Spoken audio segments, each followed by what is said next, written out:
आज रविवार 26 मई 2024 समय संध्या के 6:18 होने जा रहा है और आज के रोज जो हैं साप्ताहिक कार्यक्रम साधु श्री नित्यानंद दास जी के यहाँ चल रहा है। तो इस संदर्भ में मुझे भी थोड़ा अवसर मिला। मैं तो पहले निवेदन करता हूँ परम पूज्य श्रोता भगवान, परम पूज्य भक्त भगवान, समाज के प्रबुद्ध बुद्धिजीवियों, विद्वानों, ज्ञानी विज्ञानी जनों से, बंधुओं,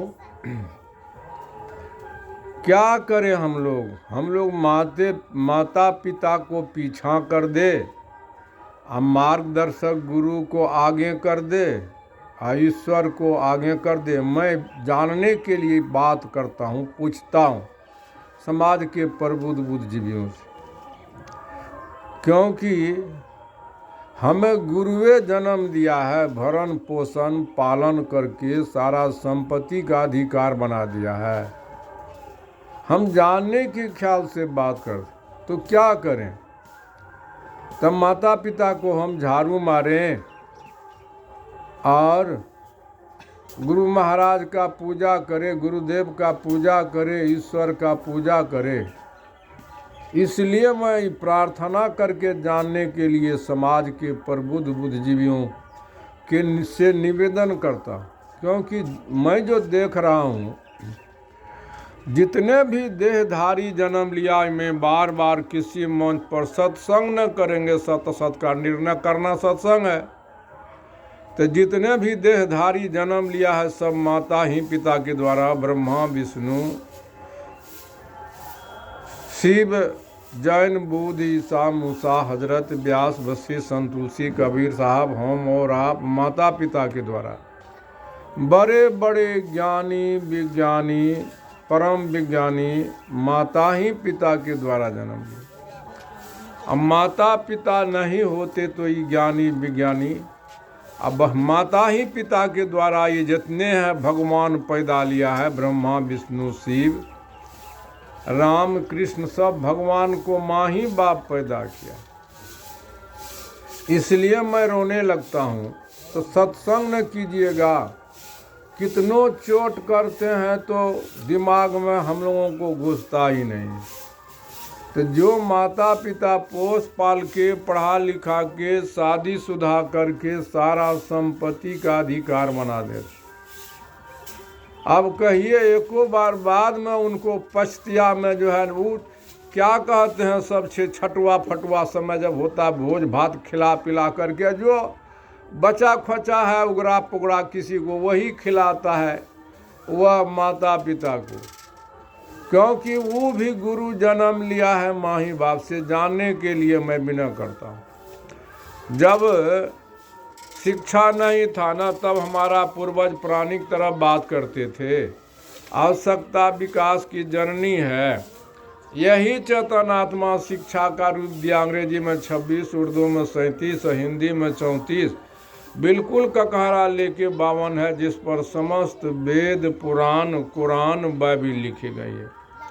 यही संख्या में छोटी 1 बड़ी 9 पूर्ण बिंदु 0 का रूप दिया है, जिस पर वर्ल्ड का गणित आश्रित। तो वह शिक्षक पहले जग गया, बाद में बच्चे को शिक्षा देने लगा, जगाने लगा। तो बच्चा के हृदय में तो शिक्षा है ये है, शिक्षक के हृदय में शिक्षा है ये।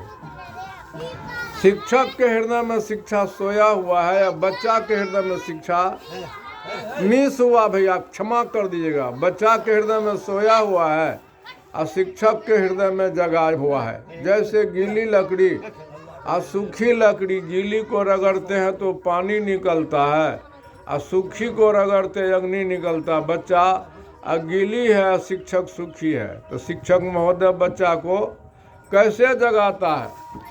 ताली बजा करके, ढोल पाट पीट करके, नए बंधुओं शब्द साधन से जगाता है। बच्चे को कहता है शिक्षक सुनो, तो शिक्षक का शब्द बच्चा के श्रवण में घुसा, बच्चा चौंका।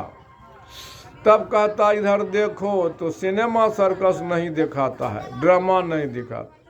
वो जो वर्णमाला लिखता है ककाहारा, वो भी शिक्षा नहीं है, शिक्षा को जानने का साधन है। वृक्ष फल नहीं है, फल लेने के लिए साधन है, गाय दूध नहीं है, दूध लेने के साधन है।